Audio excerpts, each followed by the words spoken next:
Bismillahirrahmanirrahim.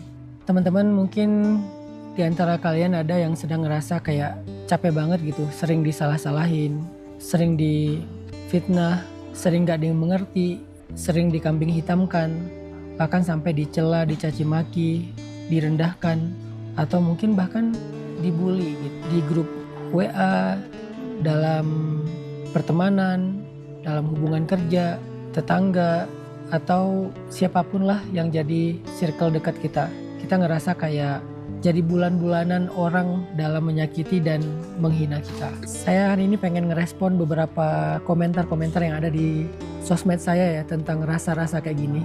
Ini ada yang ngomong kayak gini, misalnya kayak terkadang orang hanyalah melihat diri kita cuman sisi buruknya aja, tapi nggak sisi baiknya, dan menganggap kita sebagai orang yang rendah bagi dia. Ada juga yang bilang, capek banget ya rasanya dituduh yang enggak-enggak, padahal kita udah bener-bener gak ngelakuin itu. Dan ya ginilah kehidupan, beginilah cara Tuhan menciptakan bagian hati busuk sama hati yang gak busuk. Hehehe. Terus ada juga yang ngomong kayak gini, tempat kerja aku tuh banyak banget yang sembarangan and it's a normal. Dan aku memutuskan resign setelah 5 tahun kerja di sana. Semoga bisa dapat kerjaan yang lebih baik, minimal lingkungannya. Nangis banget lihat orang tua yang nangis karena dikata-katain yang gak baik sama seseorang yang padahal orang tersebut dianggap luar biasa sama dengan orang tuaku sendiri. Mertuaku nih, semua yang diisi kepalanya tuh apa yang dia lihat harus selalu diungkapkan sekalipun itu kekurangan orang lain. Banyak nih, masih banyak sih komen-komen yang mewakili orang-orang yang ada di posisi itu. Ada di posisi yang direndahkan, dihina, disalahin, difitnah, dijahatin. Di sini kita bisa belajar ya. Ini buat kita sendiri dan buat siapapun. Firman Allah Subhanahu wa taala di dalam surat Al-Hujurat ayat ke-11. Allah bilang, "Ya ayyuhalladzina amanu, la yaskhar qaumun min qaum, asa ayyakunu khairam minhum, wala nisa min nisa, asa ayyakunna khairam minhun, wala talmizu anfusakum, wala tanabazu bil alqab, bi'sal ismul fusuq ba'dal iman, wa man lam yatub fa ulaika humudz zalimun." Wahai orang-orang beriman, janganlah sebagian kalian menghina sebagian yang lain. Dan janganlah sebagian perempuan juga menghina perempuan yang lain. Karena bisa jadi orang yang dihina itu lebih baik daripada orang yang menghina. Janganlah kalian merendahkan di antara kalian, dan janganlah kalian memanggil dengan panggilan yang buruk. Seburuk-buruk panggilan itu adalah panggilan-panggilan fusuk atau dosa setelah iman. Siapa yang tidak bertaubat, mereka itulah orang-orang yang zalim. Jadi buat kita yang sering keceplosan, buat kita yang gak bisa jaga lisan, gimana cara kita menahan diri untuk tidak membicarakan orang lain? Cobalah berpikir bahwa bisa jadi orang yang kamu omongin itu lebih baik daripada kamu. Allah lebih tahu. Orang yang kita rendahkan, yang kita hina itu bisa jadi lebih baik daripada kita yang membicarakannya. Karena gak ada yang tahu kebaikan seseorang yang dirahasiakan selain Allah. Makanya belajar menahan diri, menahan lisan dari merendahkan orang lain, membicarakan orang lain. Karena bisa jadi kalian gak lebih baik daripada dia. Ini mungkin nasihat pertama lah ya dari fenomena-fenomena seperti ini.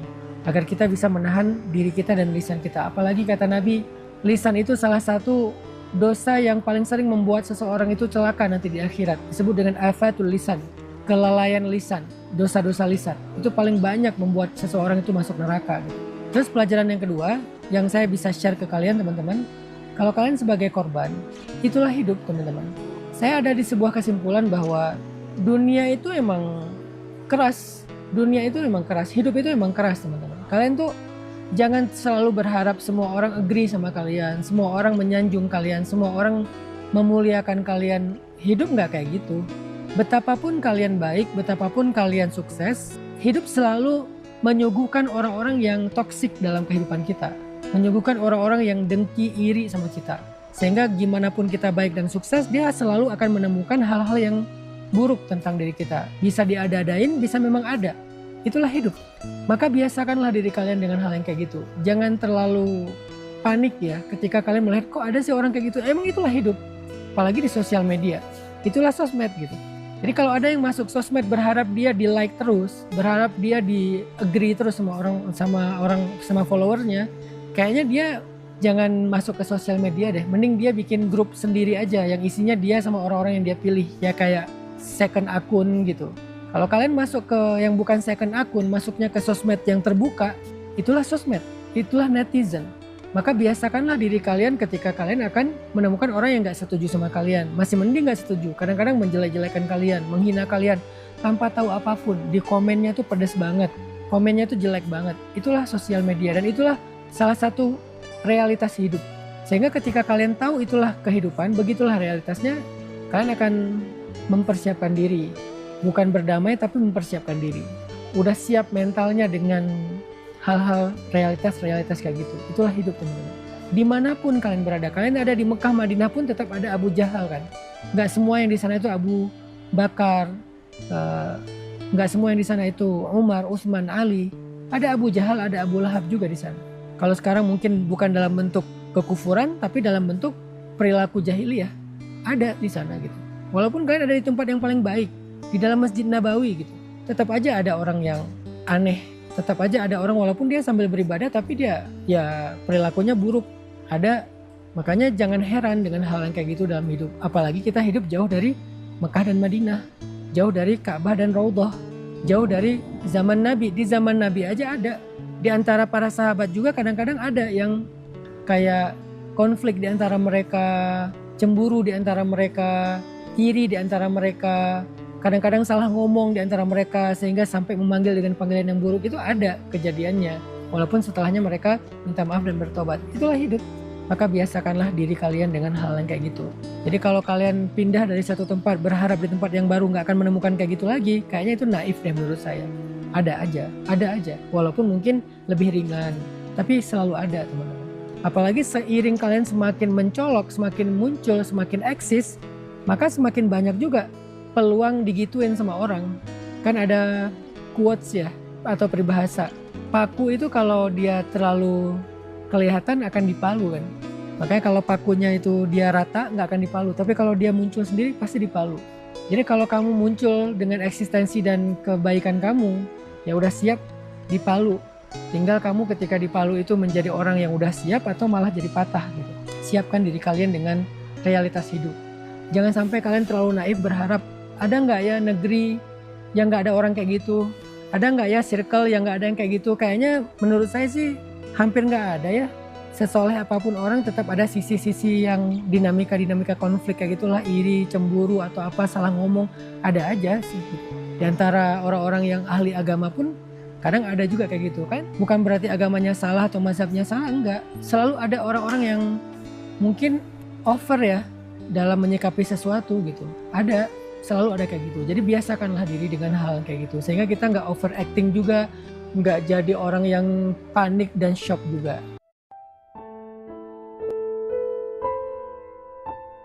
Ya Allah, kami mohon siapapun yang melihat video ini dan dengan ikhlas menyisihkan sebagian rezekinya untuk kami para santri penghafal Al-Quran, semoga Engkau angkat segala penyakit yang mereka derita, lapangkan rezeki mereka, serta pertemukanlah dengan jodoh yang Kau ridhoi. Ya Allah, jadikanlah setiap Al-Quran yang mereka sedekahkan sebagai wasilah bagi mereka untuk menemukan jalan keluar dari segala ujian hidup yang mereka hadapi. Terima kasih ya Allah, Engkau telah mengirimkan orang-orang baik yang membantu kami dalam menghafal Al-Quran.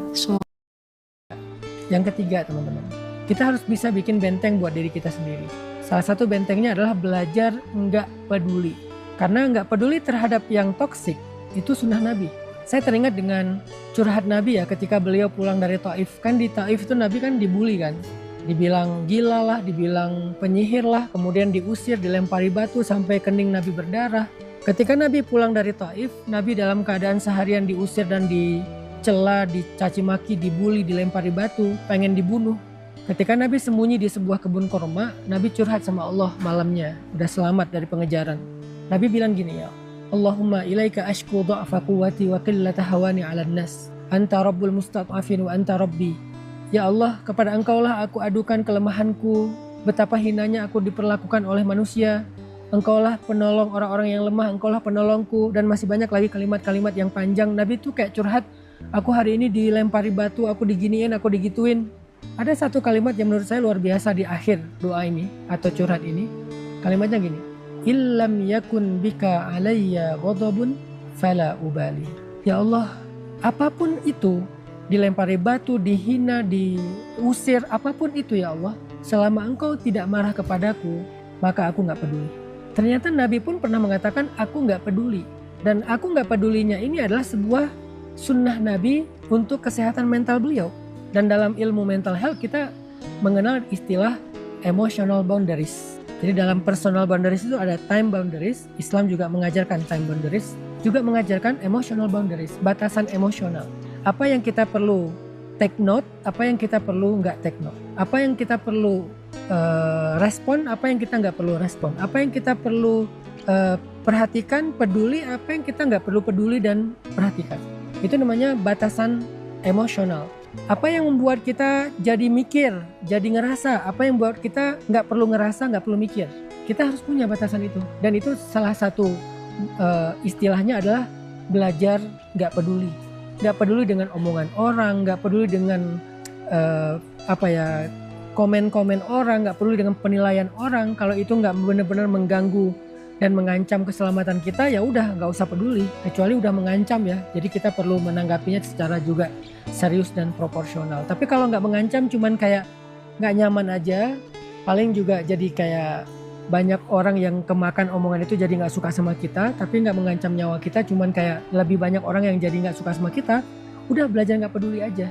Kalau ada orang nggak suka sama kita gara-gara kemakan omongan seseorang yang dengki, berarti orang ini juga nggak layak jadi circle kita, karena dia nggak bisa menilai baik buruk, terlalu mudah untuk percaya omongan orang lain. Berarti kan dia nggak layak jadi circle kita. Sehingga kalau kita hidup di dunia dengan punya emotional boundary, salah satunya belajar nggak peduli terhadap yang toksik, kita akan lebih tenang teman-teman. Kita akan lebih bisa fokus dengan hidup kita. Tapi ketika kalian terlalu take note dengan semua komen dan penilaian orang lain, kalian akan sibuk dengan itu, ke distract. Jadilah kalian imma'ah. Imma'ah itu ikut-ikutan. Kata orang ini kayak gini kalian ikut, kata orang itu kayak gitu kalian ikut. Jadi kalian jadi kayak people pleasure. People pleasure itu bahasa Islamnya imma'ah, ikut-ikutan gitu. Atau muzabzabina baina dzalik, la ilaha ula wa la ilaha ula, kata Al-Qur'an surat An-Nisa. Terombang-ambing gitu di antara semua ekspektasi, penilaian, komen. Kita tuh jadi terombang-ambing di antara semua request, nggak punya pendirian. Maka jadilah seseorang yang punya pendirian, punya prinsip, punya idealisme, punya target, fokus, sehingga apapun komen dan penilaian orang, kalau itu tidak mempengaruhi target dan fokus kita, la ubali, aku nggak peduli. Belajar la ubali dari Rasulullah SAW terhadap hal-hal yang toksik. Karena nggak semua peduli itu baik. Tapi kalau untuk orang yang membutuhkan, orang yang lemah, orang miskin, anak yatim, kita peduli. Bahkan kita nggak ngelihat agamanya, mazhabnya apa, kita peduli sama semua orang yang susah. Peduli untuk membantu. Tapi untuk hal yang toksik, kita juga harus belajar sunnah aku enggak peduli. Bahasa hadisnya la ubali, aku enggak peduli ya Allah. Terus yang kamu peduli apa? Allah, Rasul. Kalau dalam konteks kehidupan saya pribadi, Allah, Rasul, keluarga, sahabat. Itu yang saya peduli. Kalau bagi keluarga saya ini bukan sesuatu yang salah dan enggak mengganggu mereka, mereka baik-baik aja, terserah orang mau komen apa, saya enggak peduli. Apalagi bagi Allah, bagi Rasul ini enggak salah secara agama, orang mau komen gimana saya nggak peduli. Jadi Allah, Rasul, keluarga, sahabat, guru. Jadi kalau Allah nggak marah, Rasul kita nggak salah sama Rasul, orang tua atau keluarga nggak tersakiti, guru ridho, sahabat-sahabat juga support. Terserah orang mau komen apa. Jangan semuanya kalian take note gitu. Capek hidup kalian kalau kayak gitu. Jadi memang harus ada kemampuan memagari emosi kita supaya sehat. Kalian harus punya kemampuan untuk menolak gitu. Nggak semuanya harus masuk dalam ego dan emosi kalian. 3 hal yang perlu saya ulangi lagi. Yang pertama, kondisi ini mengajarkan kita untuk belajar jaga lisan. Karena lisan itu yang paling sering menggelincirkan seseorang ke dalam api neraka. Dan lagi pula, bisa jadi orang yang kita bicarakan lebih baik daripada yang membicarakan. Kata Allah di dalam surat Al-Hujurat ayat ke-11. Yang kedua, kita harus tahu itulah realitas hidup. Selama kalian hidup di dunia, selama itu juga kalian akan selalu menemukan orang kayak gitu dalam hidup kalian. Walaupun dia orang solih, walaupun dia orang baik, bahkan kadang keluarga sendiri gitu, yang kadang-kadang gak selalu menyenangkan hati kalian, yang kadang-kadang mempertanyakan kalian, gak selalu agree sama kalian, yang kadang-kadang meragukan kalian, yang kadang-kadang salah paham sama kalian. Itu mungkin sekali terjadi, bahkan sama orang yang baik sama kita sekalipun.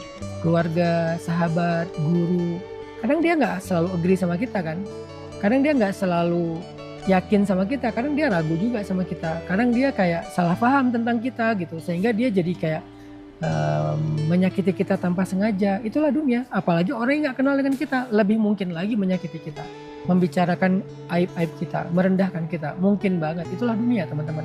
Biasakanlah diri kalian dengan itu. Nanti ketika kalian menikah, pasangan kalian sesekali berperilaku seperti ini, misalnya kayak meragukan kalian, gak agree sama kalian, salah paham tentang kalian, biasakan diri kalian. Jangan terlalu mudah patah, akhirnya kayaknya aku salah jodoh deh, akhirnya bubar. Berarti kalian nggak siap dengan realitas dunia. Itulah dunia teman-teman.